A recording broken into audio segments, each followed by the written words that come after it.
अस्सलामुअलैकुम dear students. तो जैसे कि आपको पता ही है कि हम पिछले कुछ दिनों से वाटर रिसोर्सेज ही पढ़ते आ रहे हैं, तो इसमें बहुत सारे टॉपिक्स हमने डिस्कस कर भी लिए और बहुत सारे अभी टॉपिक्स हमें और भी इसमें डिस्कस करने हैं।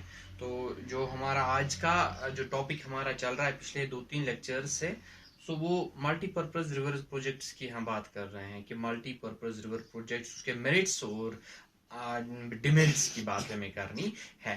अगर हम कहें कि लास्ट टाइम भी हमने पढ़ा था कि मल्टीपर्पज रिवर प्रोजेक्ट्स किनको बोलते हैं, तो सिंपली ऐसे आपको भी पता है कि मल्टीपर्पज रिवर प्रोजेक्ट्स उन प्रोजेक्ट्स को बोलते हैं जो बहुत सारी कामों के लिए इस्तेमाल हो जाते हैं। एक बहुत बड़ा डैम बनाया जाता है और डैम को बहुत सारी चीज़ों के लिए फिर इस्तेमाल किया जाता है।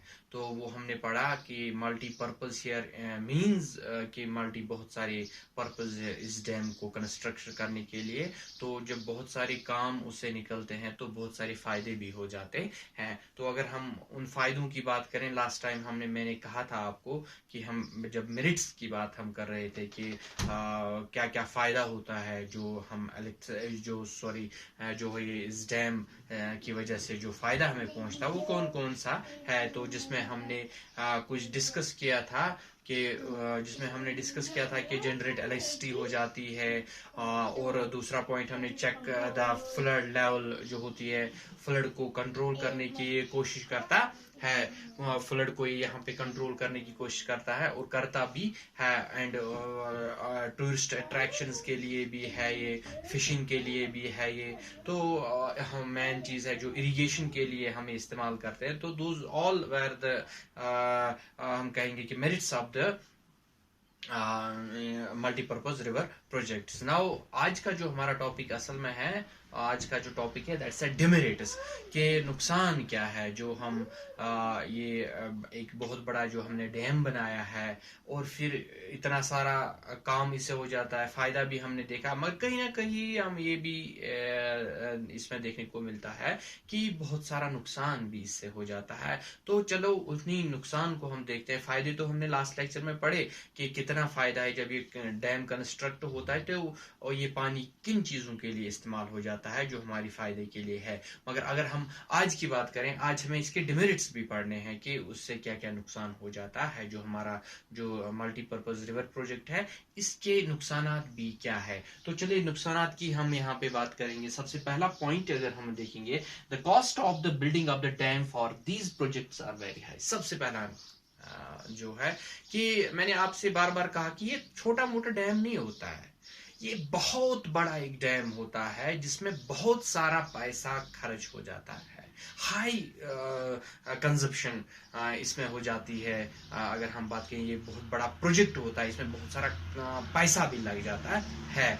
तो यही है कि सबसे पहला डिमेरिट यही है कि ये बहुत बड़ा प्रोजेक्ट है और इसमें जो हम कॉस्ट की अगर हम बात करें वो काफ़ी ज़्यादा हाई होता है। वो काफ़ी ज़्यादा एक बड़ा प्रोजेक्ट है ये। हम ये छोटा प्रोजेक्ट इसे नहीं कहते, ये छोटा मोटा डैम नहीं होता है। बहुत बड़ा जो हम अपने गांव के इर्द गिर्द या अपने वेसिनिटी में कहीं कहीं भी देखते हैं डैम्स होते हैं, तो ये वैसे किस्म का डैम नहीं होता है। ये पूरे हाईली कंस्ट्रक्टेड डैम होता है, सीमेंटेड होता है। इसमें पूरी तरह से वो चेक किया जाता है कि कहीं लीक ना हो जाए, कहीं कुछ ना हो जाए। तो इस बड़े डैम को फिर ठीक करके रखना, उसको मेंटेन करके रखना, इसमें काफ़ी सारा पैसा चला जाता है। मीन्स की ह्यूज इन्वेस्टमेंट इसके ऊपर आ जाती है। तो कहीं ना कहीं हम ये कह सकते हैं कि इसके ऊपर जो खर्चा आता है वो ज़्यादा काफ़ी ज़्यादा आ जाता है, जिसकी वजह से हम कह सकते हैं कि कहीं ना कहीं ये एक नुकसान भी है,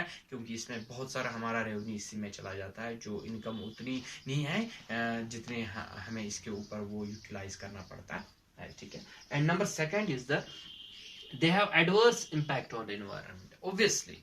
तो अगर हम इन्वायरमेंट की बात करें जहाँ पे ये डैम कंस्ट्रक्ट किया जाता है, आप देखो, खुद भी देखो कि वहाँ के जो प्लांट्स होंगे, कितने फ्लोरा एंड फोना वहाँ पे होंगे, उनको डिस्प्लेस किया जाता है। उन आप देख लीजिए कि उन प्लांट्स को डिस्ट्रक्ट किया जाता है, डिफॉरेस्टेशन हो जाती है। और अगर डिफॉरेस्टेशन हो जाती है तो वो कहीं हम नहीं कह सकते हैं कि फायदे की बात है। मीन्स कहीं ना कहीं इसमें इन्वायरमेंट के ऊपर भी असर पड़ता है। इन्वायरमेंट का जो रोल है काफी ज्यादा इंपॉर्टेंट है हमारे लिए, मगर उसी इन्वायरमेंट को हम नुकसान भी पहुंचा लेते हैं। और काफी सारा जो पेड़ हम वहां पे काटते हैं या कुछ भी हो जो भी इन्वायरमेंट के साथ रिलेटेड हो, उसकी अगर डिस्ट्रक्शन वहां पे हो जाती है तो सिंपली हम कह सकते हैं कि ये डिमेरिट बन जाता है। तो ये भी एक डिमेरिट है कि जो वहां पे एनवायरनमेंट है हमारा, वो कहीं ना कहीं पे इस जात में आ जाता है कि उसका काफी सारा नुकसान हो जाता है।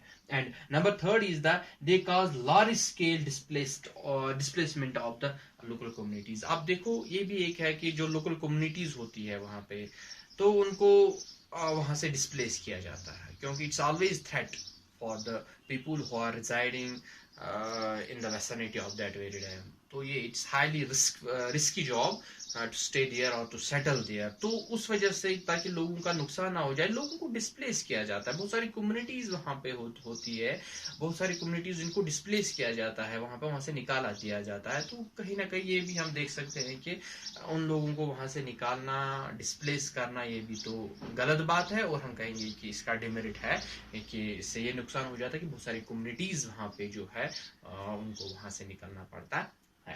And number fourth is the decrease soil fertility. जो इसकी वजह से और एक प्रॉब्लम हो जाती है, जो फर्टिलिटी ऑफ सॉइल होती है वो डिक्रीज हो जाती है। जो भी इसके इर्द गिर्द में जो भी ज़मीन होती है, तो उसकी वजह से इसमें जो फर्टिलिटी है वो कम हो जाती है। वो ज़मीन फिर एटलीस्ट हम कह सकते हैं वो बैरन बन जाती है, बंजर बन जाती है। And that land is becomes unfit for the cultivation. तो कल्टिवेशन के लिए वो इस्तेमाल नहीं हो जाते। मीन कि जब उसकी फर्टिलिटी वास्ट हुई होगी, जब फर्टिलिटी खत्म हुई होगी, तो ओब्वियसली वो कल्टिवेट कहाँ से हम कर सकते हैं फिर। तो कहीं ना कहीं ये भी एक प्रॉब्लम है। और थ्रेट टू द लोकल्स, और हमेशा डर है जितने भी लोग वहाँ पे रहते हैं, जितने भी एरियाज उस में आ जाते हैं, कहीं ना कहीं खुदा ना खास्ता कभी ये डैम लीक हो गया या कभी कुछ कहीं वजह से ये फट गया ये डैम, तो आप देखिए कि इतना बड़ा डैम जब उससे पानी निकल जाएगा तो वो पूरे इस एरिया को सैलाब की शक्ल में इख्तियार कर लेगा। तो कहीं ना कहीं ये चीज़, ये थ्रेट हमेशा रहेगी। जो लोकल लोग हैं वहाँ पे जो इसके एरिया में आ जाते हैं, उनके लिए कहीं ना कहीं पे ये हमेशा ये थ्रेट रहेगा कि अगर ये कहीं ना डैम कहीं फट गया या लीक हो गया या कुछ प्रॉब्लम हो गई, तो अगर एक ही साथ ही पानी बह गया तो ये डेफिनेटली एक फ्लड की सूरत इख्तियार कर सकता है, जो कि बाद में काफ़ी सारा है वो हमारे लिए कर सकता है। So these are some of the points regarding the हम कहेंगे कि demerits of the multi river power projects, multi river projects. तो हाँ, अब आपको समझ आया होगा कि मेरिट्स भी इसके और डिमेरिट्स भी। इंशाल्लाह नेक्स्ट टाइम जो होगा उसमें हम दूसरा कोई टॉपिक उठा लेंगे। तब तक के लिए have a nice day. Thank you.